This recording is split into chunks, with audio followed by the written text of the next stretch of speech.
आपण पाहतो की बोधीचे धर्म हे काय आकाशामध्ये नसतात किंवा दिशामध्ये सुद्धा नसतात, तर हे बोधीचे धर्म प्रत्येकाच्या मनामध्ये असतात आणि ते मनातले बोधी धर्म आपल्याला उपजत करायचे असतात, विकसित करायचे असतात, वाढवायचे असतात. जसा एखादा शेतकरी आपल्या शेतामध्ये बी पेरतो. स्वागत आहे आपल्या सर्वांचं. हे बुद्धा टीचिंग चॅनल आहे. यावर बुद्ध आणि त्यांच्या संपूर्ण शिकवणीवर आणि शिक्षेवरती धम्मचर्चा होते. आपण सर्वजण बुद्धा टीचिंग चॅनलचा लाभ घ्यावा.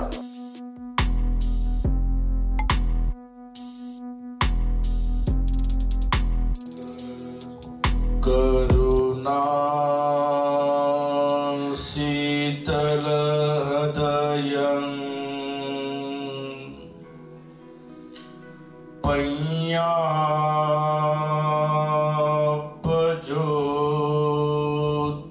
विहतमं सनरा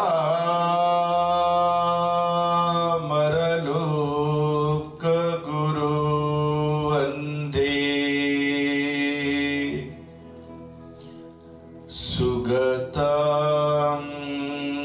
गते विमोत्तमं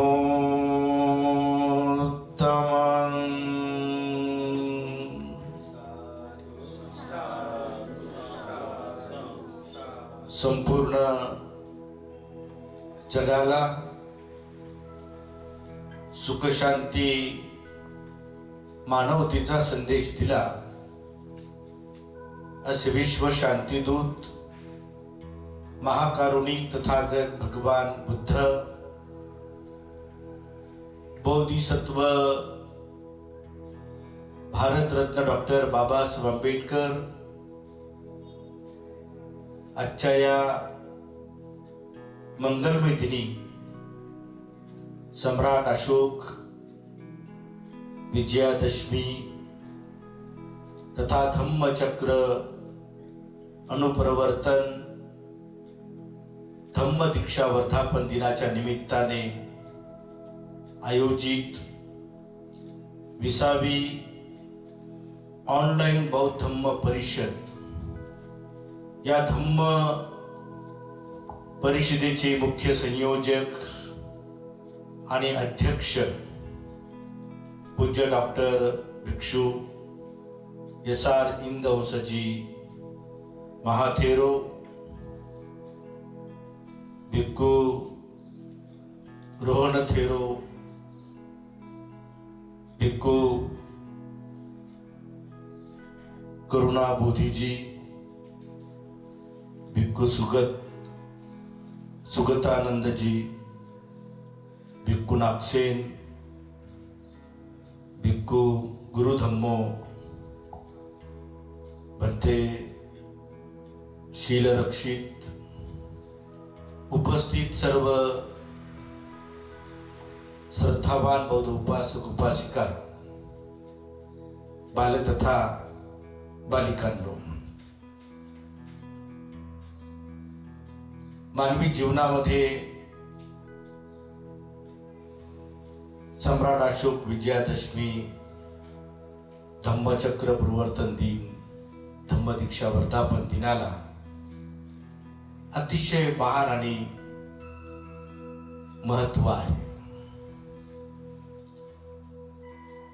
बाबासाहेब आंबेडकरांनी एवढा मुक्कामी घोषणा केली होती 1935 साली. मी हिंदू धर्मामध्ये जन्माला आलो हे माझ्या हातामध्ये नव्हतं, परंतु मी हिंदू धर्मामध्ये मरणार नाही. ही घोषणा केल्यानंतर बाबासाहेब आंबेडकरांनी तब्बल 20 वर्ष सर्व धर्माचा अभ्यास करून आपली पाऊल वाट बुद्ध धम्माकडे वळवलेली आहे. आपण पाहतो की बाबासाहेब आंबेडकरांना बालपणामध्येच मॅट्रिक पास झाल्यानंतर केळुस्कर गुरुजींनी बुद्ध चरित्र नावाचं पुस्तक भेट दिलं होतं. तो संस्कार बाबासाहेबांच्या चरित्रावरती गंभीर स्वरूपामध्ये पडलेला आहे आणि तेव्हापासूनच बाबासाहेब आंबेडकरांचं चित्त मन बुद्ध धम्माकडे वळला गेलेला आहे. बाबासाहेब आंबेडकरांचा संपूर्ण जीवनाचा पट आपण जर पाहिला तर बाबासाहेब आंबेडकरांनी हिंदू कॉलनीमध्ये राजगुरू नावाचं घर बांधलं. त्या घरालाही बाबासाहेब आंबेडकरांनी राजगुरू नाव दिलं होतं बौद्ध धम्मातलं. बाबासाहेब आंबेडकरांनी भारतीय संविधान लिहिलं, तेही बुद्ध धम्मातलं समता, स्वातंत्र्य, बंधुत्व आणि न्याय या शिकवणुकीच्या अनुषंगाने बाबासाहेब आंबेडकरांनी ते कार्य केलेलं आहे. बाबासाहेब आंबेडकरांनी पीपल एज्युकेशन सोसायटीची स्थापना केली आणि स्थापना केल्यानंतर 1945 साली मुंबईला सिद्धार्थ महाविद्यालय निर्माण केलं. आपल्या औरंगाबाद शहरामध्ये मिलिंद महाविद्यालय निर्माण करून नागसेनवन परिसर हे नाव दिलं. ही जी धम्म दीक्षा अगोदरची आपण जर पार्श्वभूमी पाहिली तर संबंध बाबासाहेब आंबेडकरांचं जीवन हे बुद्ध धम्माच्या पाऊलवाटेकडे आहे आणि म्हणून आपण हा जो बोधिसत्वाचा मार्ग आहे, मी आज या उद्घाटनाच्या निमित्तानं 10 पारमिता या विषयावरती थोडस बोलणार आहे. कारण हे बोधीचे धर्म असतात. आपण पाहतो की बोधीचे धर्म हे काय आकाशामध्ये नसतात किंवा दिशामध्ये सुद्धा नसतात. तर हे बोधीचे धर्म प्रत्येकाच्या मनामध्ये असतात आणि ते मनातले बोधी धर्म आपल्याला उपजत करायचे असतात, विकसित करायचे असतात, वाढवायचे असतात. जसा एखादा शेतकरी आपल्या शेतामध्ये बी पेरतो आणि बी पेरल्यानंतर ते बी वर येतं, त्याला फल फुले येतात, तसं आपल्या चित्तातले हे बोधी धर्म, हे बुद्धत्वाचे बीज, हे बोधिसत्वाचा गुणधर्म आपल्या चित्तामध्ये, आपल्या मनामध्ये वृद्धिंगत करायचे असतात. कारण आपण बोधिसत्व बाबासाहेब आंबेडकरांना म्हणतो. बोधी म्हणजे ज्ञान, सत्व म्हणजे प्राणी. जो एखादा प्राणी या 10 पारमिता पूर्ण करण्याचा प्रयत्न करतो, बोधीचे धर्म विकसित करतो, वाढवतो, त्याला आपण बोधिसत्व म्हणत असतो. आणि हे बोधिसत्वाचे धर्म बुद्ध बनण्याच्या अगोदर जो व्यक्ती बुद्ध बनतो, त्या बुद्ध बनणाऱ्या बोधिसत्वाने आपल्या जीवनामध्ये पूर्ण केलेले आपण पाहतो आहे. आणि म्हणून ही पहिली पारमिता आहे जिला आपण दान पारमिता म्हणत असतो. दान म्हणजे त्याग आहे. दान ही पारमिता आहे आणि म्हणून संबंध जीवनामध्ये बाबासाहेब आंबेडकरांनी विद्येचं दान देऊन आपल्याला मानव मुक्तीकडे नेलेला आहे. बौद्ध साहित्याच्या वाङ्मयाचा जर आपण अभ्यास केला तर दानाच्या बाबतीमध्ये अनेक कथांचा उल्लेख आलेला आहे. अनेक ठिकाणी अनेकांनी पारमिता पूर्ण करण्याचा प्रयत्न केलेला आहे. राजा बिंबिसाराने तथागतांना विळवण दान दिलं. मिगार माता विशाखेनं तथागतांना आपलं दान दिलेलं आहे. आम्रपाली गणिकेनं तथागतांना भोजन दान दिलं, आम्रवन दान दिलं.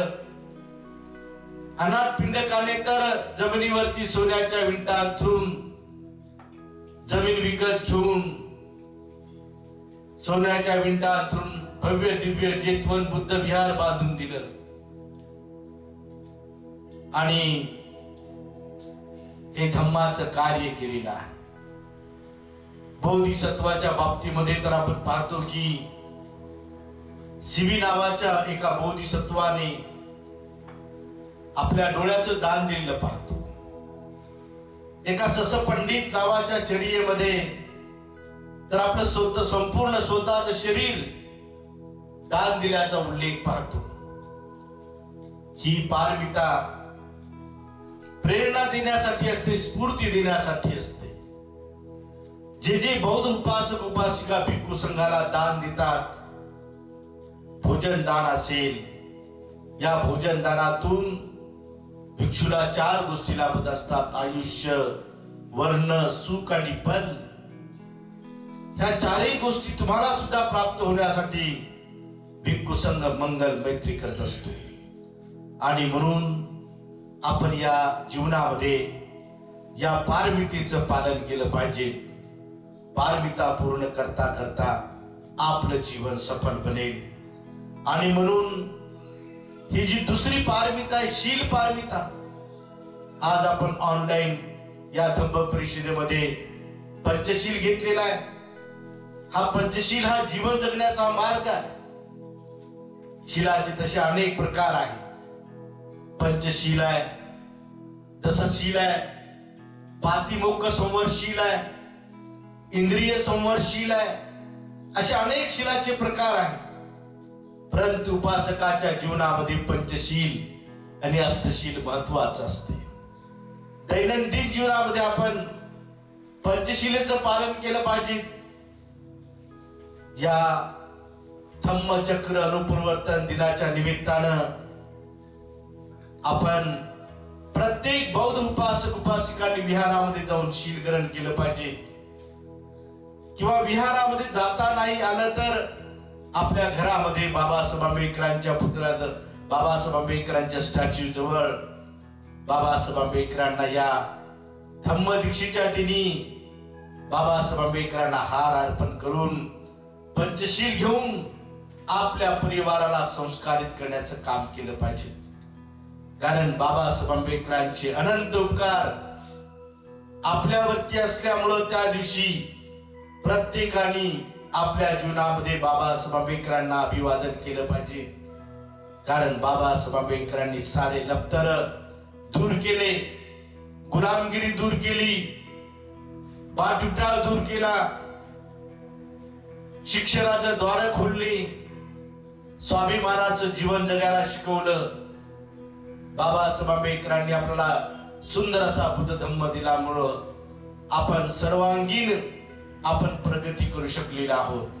सामाजिक परिस्थिती असेल, धार्मिक असेल, आर्थिक असेल, शैक्षणिक असेल, त्या साऱ्या प्रगती आपण केवळ बाबासाहेब आंबेडकरांच्या धम्म क्रांतीमुळं केल्यामुळं आपण आपल्या जीवनामध्ये हा संस्कार, हे धम्माचरण आपण नित्य नियमानं करण्याचा प्रयत्न केला पाहिजे.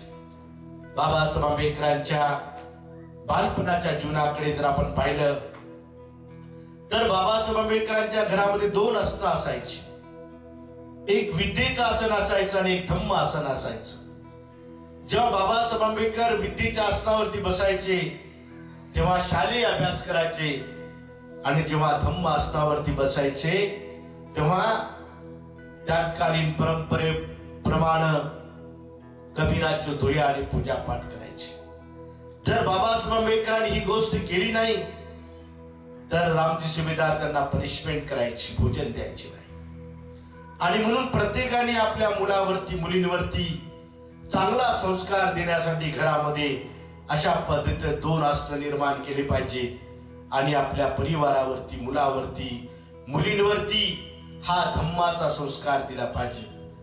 कारण चांगला संस्कार हा माणसाला चांगलं बनवतो, वाईट संस्कार माणसाला वाईट बनवतो.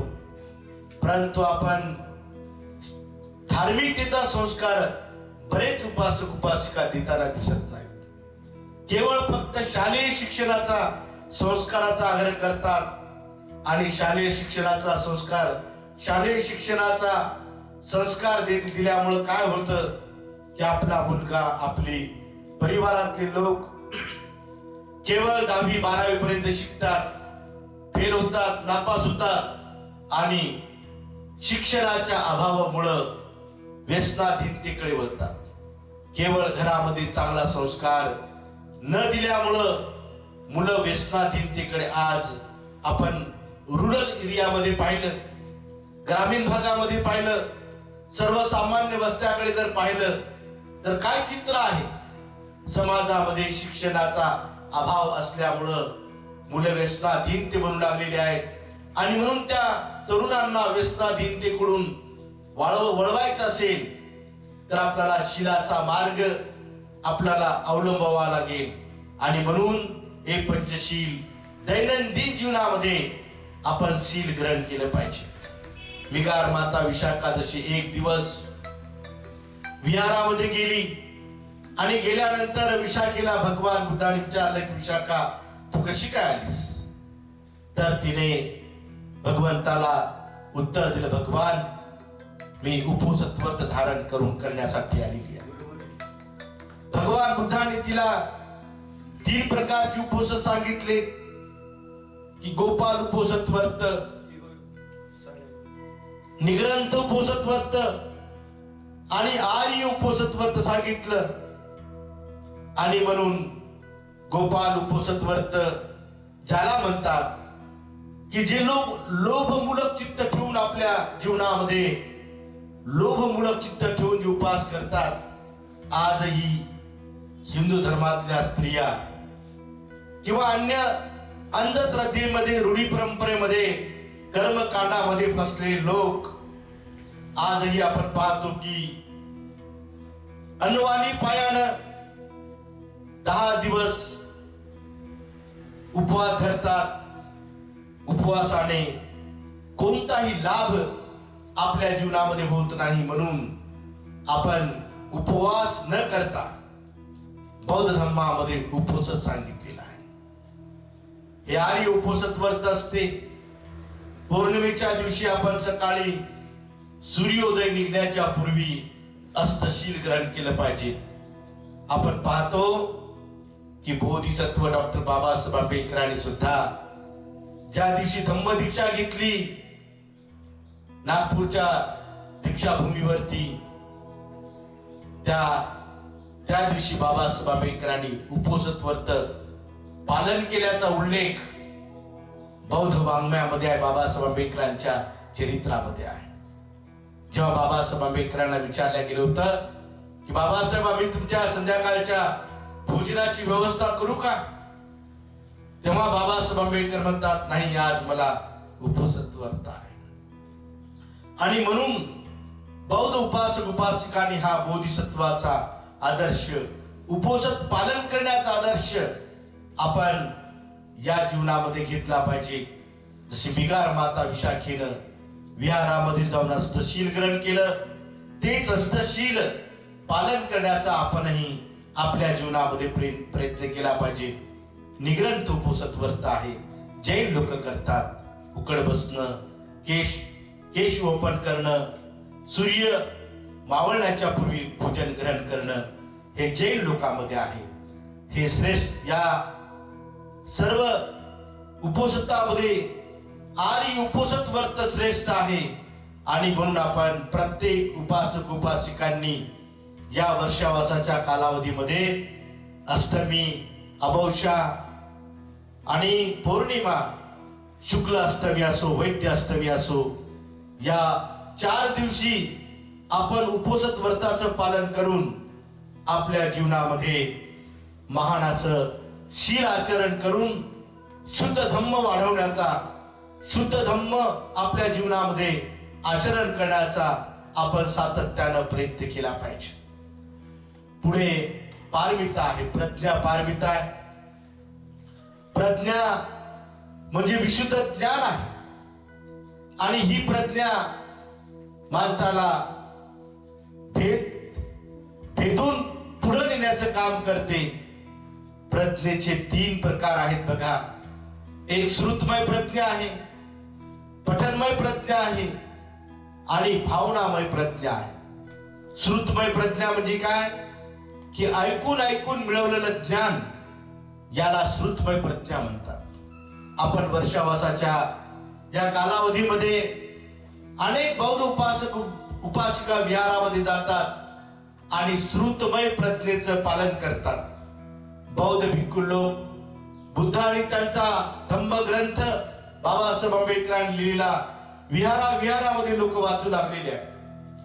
मिलिंद प्रश्न वाचू लागलेले आहेत, विशुद्धी मग्ग वाचू लागलेले आहेत, धम्मपद अट्टकथा नावाचे ग्रंथ वाचू लागलेले आहेत, किंवा त्रिपिटकातले सूत पिटक असेल, विनय पिटक असेल, अभिधम्म पिटक असेल, हे ग्रंथ विहारामध्ये वाचून समाज जागृतीचं प्रबोधनाचं काम करू लागलेले आहेत.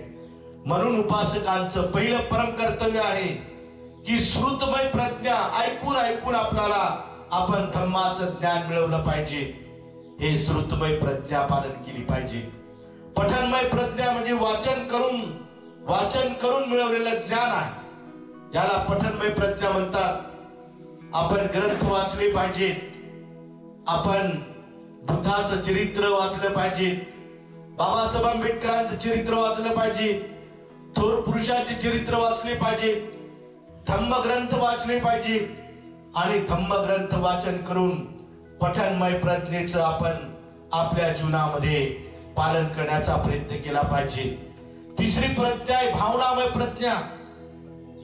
भावनामय प्रज्ञा म्हणजे चिंतन मनन करून मिळवलेलं ज्ञान. जे चिंतन मनन आपण केव्हा करतो?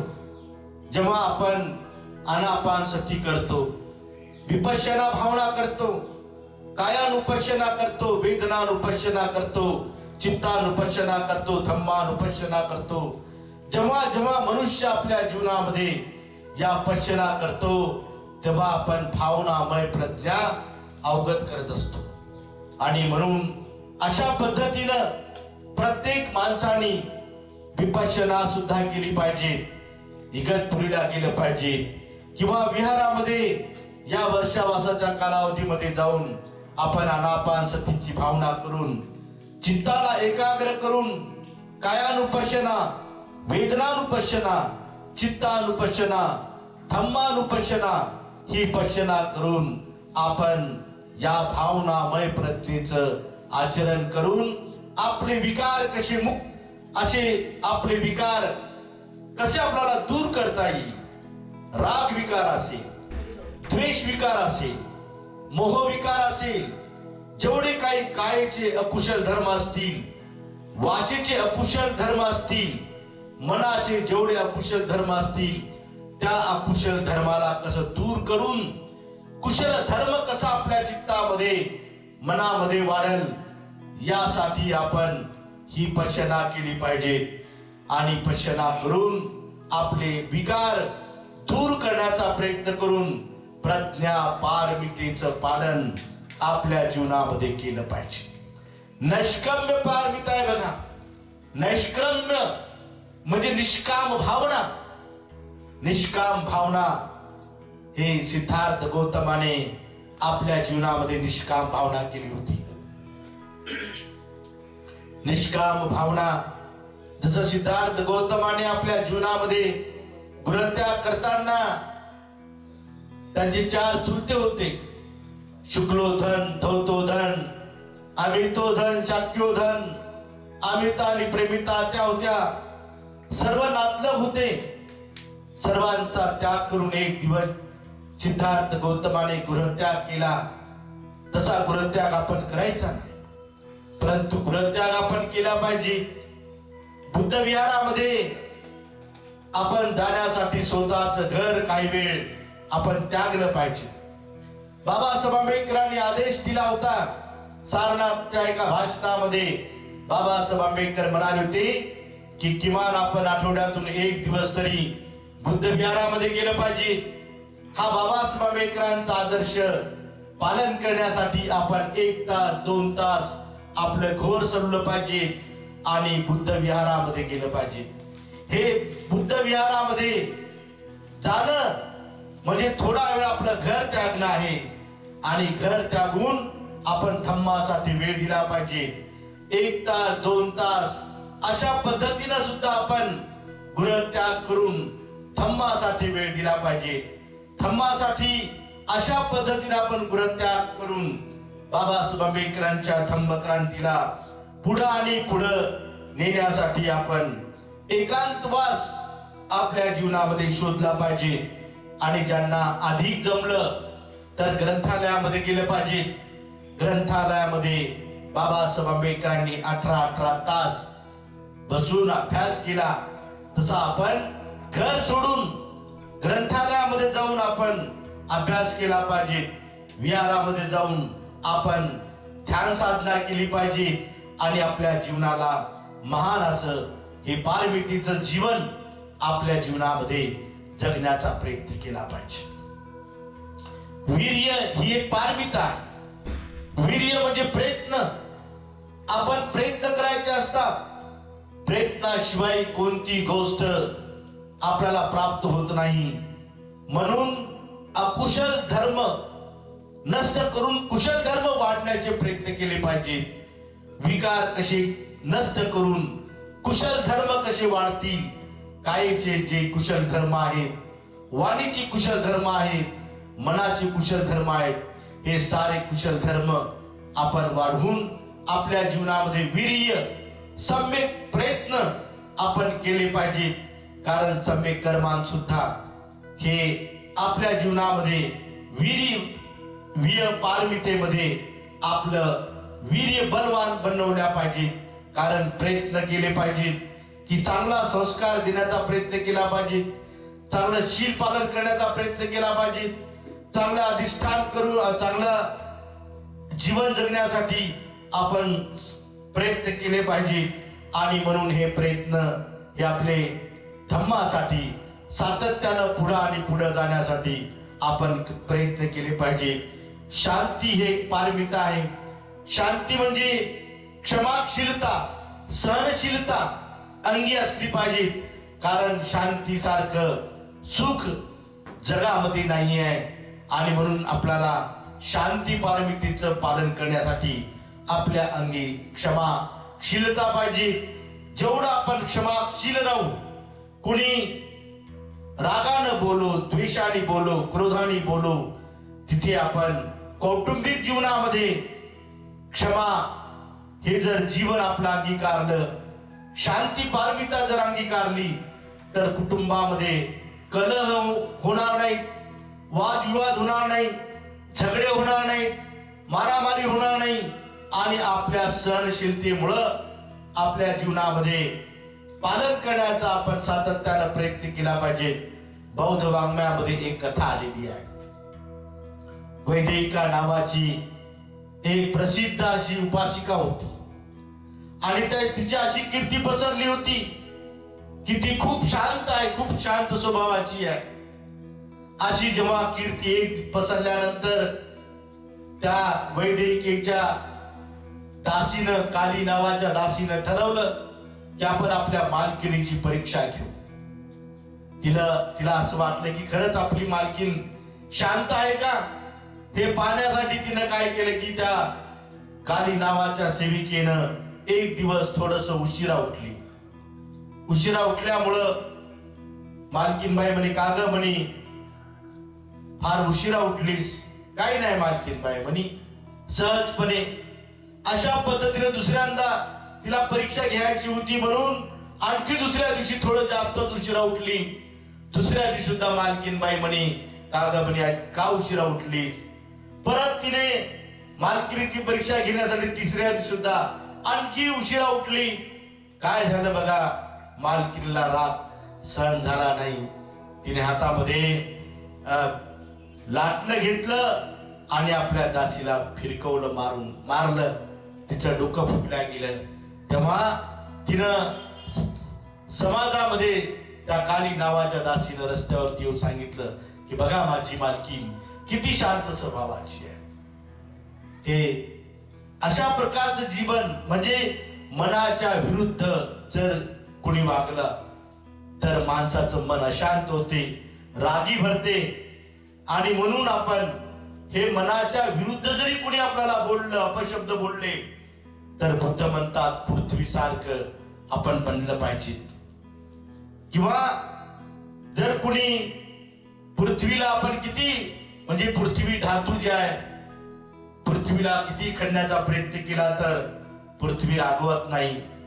किंवा पाणी आहे, पाण्याला कोणी जर म्हटलं अग्नी लावतो, जाळ घेऊन पाण्याला अग्नी लावतो, तर शक्य आहे का? तशा पद्धतीनं भगवान बुद्धांनी पृथ्वी धातू सारखं, पाण्या आप धातू सारखं बनण्याचा इथे प्रयत्न सांगितलेला आहे. सत्य ही एक पारमिता आहे. सत्य म्हणजे आपल्या जीवनामध्ये सत्याचं पालन केलं पाहिजे. 4 आर्य सत्य असतील. जगामध्ये दुःख आहे, त्याला निभवण्याचा मार्ग आहे, आणि म्हणून दुःख आर्य सत्य आहे. दुःख समुदय आर्य सत्य आहे. दुःख निरोध आर्य सत्य आहे. दुःख निरोध गामिनी पटिपदा आर्य सत्य आहे. या सत्याचं पालन करताना आज आपण पाहतो की शेतकरी हा किती दुःखी कष्टी या समाजामध्ये झालेला आहे. नैसर्गिक आपत्तीमुळं शेतकऱ्यावरती आपत्ती आलेली आहे. हे कसं आपल्याला निवरता येईल याचा ध्यान घेतला पाहिजे. सत्य ही क्रिया आहे, आणि म्हणून भिक्षू अंगुलिमाल नावाच्या डाकूने एकदा सत्यक्रिया केली होती. आपल्या सर्वांना माहित असेल की भिक्खू अंगुलिमाल गृहस्थ जीवनामध्ये त्यांनी 999 लोकांच्या मारून त्याची करंगळ्या कापून गळ्यामध्ये माळ घातली होती. अशा अंगुलिमालाचं मन परिवर्तन भगवान बुद्धाने केलं, त्याला भिक्षू बनवलं. आणि भिक्षू बनवून जेव्हा तो अंगुलिमाल नावाचा भिक्षू हा 1 दिवस चारिका करायला निघाला, पहिल्या दिवशी जेव्हा तो चारिका करायला निघाला तर लोकांनी त्याला ओळखल्यामुळं कुणी दगड मारले, कुणी विटा मारल्या, डोक्यात रक्तबंबाळ झालं. आणि रक्तबंबाळ अंगुलिमाल भगवान बुद्धाकडे गेल्यानंतर भगवान बुद्ध म्हणतात अंगुलिमाला, सहन कर, सहन कर. हे केलेल्या कर्माचं प्रायचित्त तू इथेच भोगत आहेस असं म्हणून अंगुलिमालाने तो दिवस आपल्या जीवनामध्ये घालवलेला आहे. दुसऱ्या दिवशी अंगुलिमाल नावाचा बौद्ध भिक्षू हा जेव्हा रस्त्याने चारिका करायला गेला तर त्याने एक गर्भवती स्त्री पाहिली, दुःखी कष्टी अडलेली स्त्री पाहिली. आणि पाहिल्यानंतर घाई चारिका केली आणि भगवान बुद्धाकडे गेला. भगवान बुद्धाकडे जाऊन म्हणाला, भगवान मी अशा प्रकारची स्त्री पाहिलेली आहे, दुःखी कष्टी आहे, गर्भवती आहे, अडलेली आहे, काय केलं पाहिजे? भगवान बुद्ध म्हणतात अंगुलिमाल जा तिथे आणि असं म्हण की मी एकाही प्राण्याची हत्या केली नाही आहे. या सत्यवचनानंच त्या स्त्रीचं आणि त्या गर्भाचं जय मंगल हो. तेव्हा बुद्ध भगवंताला अंगुलिमाल भिक्षू म्हणतात, भगवान मी असं कसं म्हणू? मी तर माझ्या गृहस्थ जीवनामध्ये अनेक लोकांच्या हत्या केलेल्या आहेत, अनेक लोकांना मारलेले आहे. भगवान कसं म्हणू? हे खोटं बोलल्यासारखं होईल. तेव्हा भगवान बुद्ध म्हणतात की असं म्हण की मी आर्य जातीमध्ये भिक्षू जीवनामध्ये आलो तेव्हापासून एकाही प्राण्याची हत्या केली नाही आहे. या सत्यवचनानं त्या स्त्रीचा आणि त्या गर्भाचं जयमंगल हो. ही सत्यक्रिया भिक्खू अंगुलिमालाने केली होती. अंगुलिमाल त्या गर्भवती स्त्री जवळ गेला आणि म्हणाला की यतोहं भगिनी अरियाय जातीया जातो नाभी जानामी सच्चम पानं जीविता ओरोपेता तेन सच्चेन सोथिते होंतु गप्पसाती. ही सत्यक्रिया केली आहे बघा. आणि म्हणून अशा पद्धतीनं आपण बौद्ध धर्मामध्ये आपण सत्यवादी बनलं पाहिजे.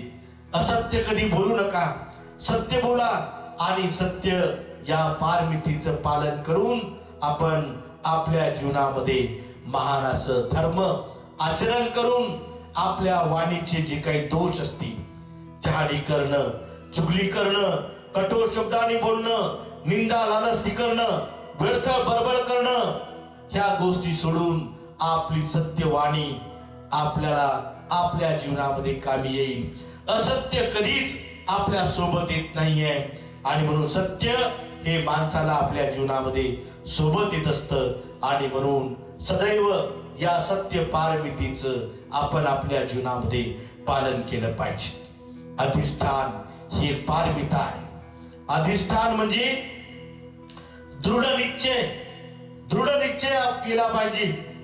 जसा सिद्धार्थ गौतमानी संभव बुद्धत्व पद प्राप्त करण्यासाठी जेव्हा बोधिवृक्षाखाली बसले तेव्हा त्यांनी दृढ संकल्प केला होता, अधिष्ठान केलं होतं की चाहे माझं रक्त सुकून जाव, माझं शरीर सुकून गेलं किंवा रक्त सुकून गेलं, माझं शरीर सुकून गेलं तरी चालेल, जोपर्यंत मला बुद्धत्व पद प्राप्त होत नाही तोपर्यंत या जागेवर उठणार नाही. अशा प्रकारचं अधिष्ठान सिद्धार्थ गौतमाने केलं होतं. तसा आपण अधिष्ठान, मी तुम्हाला म्हणणार नाही की सिद्धार्थ गौतमासारखं अधिष्ठान करा, परंतु आपण अधिष्ठान विहारामध्ये जाण्याचं अधिष्ठान केलं पाहिजे. बाबासाहेब आंबेडकरांनी जसं 18 तास अभ्यास करून अधिष्ठानच केलं तसं केलं होतं. कारण 5 वर्षाचा कोर्स बाबासाहेब आंबेडकरांनी 2 वर्ष 3 महिन्यामध्ये इंग्लंड मध्ये जे शिक्षण घेतलं ते इंग्लंड मध्ये जाऊन 18 तास अभ्यास करून आपली डिग्री संपादन केली. तसं आपण अधिष्ठान आपल्या परिवाराला अधिष्ठानपूर्वक विहारामध्ये जाण्याचं अधिष्ठान, ग्रंथ वाचण्याचं अधिष्ठान, 3 महिने उपवास व्रत पालन करण्याचं अधिष्ठान आणि धम्म आचरण करण्याचं अधिष्ठान, निर्व्यसनी बनण्याचं अधिष्ठान, दारू न सेवन करण्याचं अधिष्ठान, कोणतेही जे आपल्याला मलिन करणारे धर्म आहेत, व्यसन आहेत, ते व्यसन त्यागण्याचं अधिष्ठान जर आपण आपल्या जीवनामध्ये केलं तर आपलं जीवन सुखी बनेल, समृद्ध बनेल. आणि म्हणून अशा प्रकारचं अधिष्ठान करून अधिष्ठान पारमितीचं पालन केलं पाहिजे. मैत्री ही एक पारमिता आहे. मैत्री कुणाला आवडत नाही, मैत्री तर सर्व प्राण्यांना आवडते. आणि म्हणून आपण सकाळ संध्याकाळ जेव्हा जेव्हा आपल्याला वेळ मिळेल तेव्हा आपण मंगल मैत्रीची भावना केली पाहिजे. मी सुखी हो, माझं कल्याण हो, माझं जयमंगल हो, मला आयुष्य लाभत राहो, मला आरोग्य लाभत राहो, मला सुख शांती लाभत राहो, असं सकाळ संध्याकाळ बसून आपण मंगल मैत्रीची भावना केली पाहिजे. या मंगल मैत्रीचे बुद्ध धम्मामध्ये 11 फायदे सांगितलेले आहेत. जे लोक मंगल मैत्री करतात ते सुखाने झोपतात, सुखाने जागे होतात. अशा प्रकारे अंगुत्तर निकायामध्ये मंगल मैत्रीचे अनेक लाभ सांगितलेले आहेत. सर्व प्राण्यांवरती मंगल मैत्रीची भावना केली पाहिजे. भगवान बुद्धाने बघा मंगल मैत्री केली होती नालागिरी नावाच्या हत्तीवरती. देवदत्ताने मदोमस्त झालेला नालागिरी नावाचा हत्ती जेव्हा तथागतावरती सोडला तेव्हा भगवान बुद्धाने काय केलं? मैत्रीचे तरंग नालागिरी नावाच्या हत्तीवरती सोडले आणि तो नालागिरी नावाचा हत्ती तथागताच्या चरणावरती येऊन भगवान बुद्धाच्या चरणावरची ती धूळ घेऊन आपल्या मस्तकी लावतो आणि भगवंताला शरण येतो. हे मैत्रीचं प्रतीक आहे. आपण पाहतो की भगवान बुद्धाची सेवा हत्तीनं बलिदान देऊन केली होती. एका वानराच्या मुख्य वानराने महूळ मत देऊन भगवान बुद्धाची सेवा केली. हा मैत्रीचा प्रभाव आपल्याही जीवनामध्ये आला पाहिजे आणि मैत्रीचं पालन करून आपल्या समाजाला जोडण्यासाठी, समाजाला एकत्रित करण्यासाठी, वारंवार विहारामध्ये येण्यासाठी, वारंवार बैठका घेण्यासाठी, समाजाचे प्रश्न सोडवण्यासाठी, समाज एकोप्यानं बंधुभावानं आपुलकीनं जिव्हाळ्यानं नांदण्यासाठी मैत्री हाच धर्म आपल्याला उपयोगी पडणार आहे. आणि म्हणून बाबासाहेब आंबेडकरांच्या धम्मक्रांतीला जर आपल्याला पुढे न्यायचं असेल तर आपण मैत्रीवान बनलं पाहिजे आणि समाजामधले मतभेद दूर करायचे असतील, समाजामध्ये समता प्रस्थापित करायची असेल, साऱ्या जाती धर्माचे लोक बुद्ध धर्मामध्ये आणायचे असतील तर मैत्रीचं तत्वच आपल्या समाजाला, साऱ्या जाती धर्माच्या बांधवांना जोडण्याचं काम मैत्री करू शकते. आणि म्हणून आपण संबंध जीवनामध्ये मैत्रीचं तत्व पालन करून आपल्या समाजातल्या साऱ्या लोकांना एकत्रित आणण्यासाठी मैत्री धारण करा, मैत्रीचं पालन करा आणि मैत्रीचं पालन करून आपलं जीवन सुखी आणि समृद्ध बनवण्याचा प्रयत्न करा. शेवटची पारमिता आहे उपेक्षा पारमिता. उपेक्षा म्हणजे सुख येो दुःख येो, यश येो अपयश येो, लाभ येो अलाभ हो, निंदा हो स्तुती हो, या 8 लोक धर्माच्या पलीकडे जाऊन आपण काम करण्याची गरज असते. आणि तरच आपल्या जीवनामध्ये हे 8 लोक धर्म जर पालन केले, कुणी निंदा करो स्तुती करो, तर धम्माचं काम करताना कुणी फार धार्मिक बनो, कुणी काही बनो, परंतु बाबासाहेब आंबेडकरांच्या धम्म चळवळीला गतिमान करण्यासाठी आपण सदैव या लोक धर्माच्या पुढे जाऊन काम करण्याची गरज आहे. आणि म्हणून बुद्ध धम्म जो वाढलेला आहे तो बुद्धिमत्तेनं वाढलेला आहे. आणि म्हणून आपण बुद्धिवाद स्वीकारला पाहिजे. बुद्धिवादानेच बौद्ध धम्म वाढत असतो, समतेनं बुद्ध धम्म वाढत असतो आणि भातृभाव म्हणजे बंधुत्वाने बुद्ध धम्म वाढत असतो. या तिन्ही बाबीकडे ध्यान देऊन 10 पारमितेचं प्रत्येक माणसाने पालन करून बाबासाहेब आंबेडकर ज्या बोधी मार्गाने गेले, ज्या बोधीच्या ज्ञानाच्या मार्गाने बाबासाहेब आंबेडकर गेले, त्याच बोधी धम्माच्या मार्गाने आपणही जाऊन आपलं जीवन पावन आणि पवित्र करून घ्याल, अशा प्रकारची एक मंगल कामना या ठिकाणी व्यक्त करतो. आणि आज भदंत यसार इंदोसजी महाथेरो यांनी ही 20वी ऑनलाईन बौद्ध धम्म परिषद घेऊन समाजामध्ये जे जनजागृती करत आहेत, ऑनलाईन धम्मदेशना घेऊन लोकांना धम्म प्रबोधन करण्याचं काम करत आहेत, त्यांच्या प्रती मंगल कामना व्यक्त करतो. उत्तरोत्तर अशा प्रकारचं धम्माचं काम त्यांच्या हातून सदैव घडत राहू अशी एक मंगल कामना सद्भावना या ठिकाणी व्यक्त करतो. आणि छोटस उद्घाटकीय धम्मदेशना या ठिकाणी मी समाप्त करतो. साधु साधु साधु. बुद्धं नमामि, बुद्ध को नमन करता हूँ. धम्मं नमामि, धम्म को नमन करता हूँ.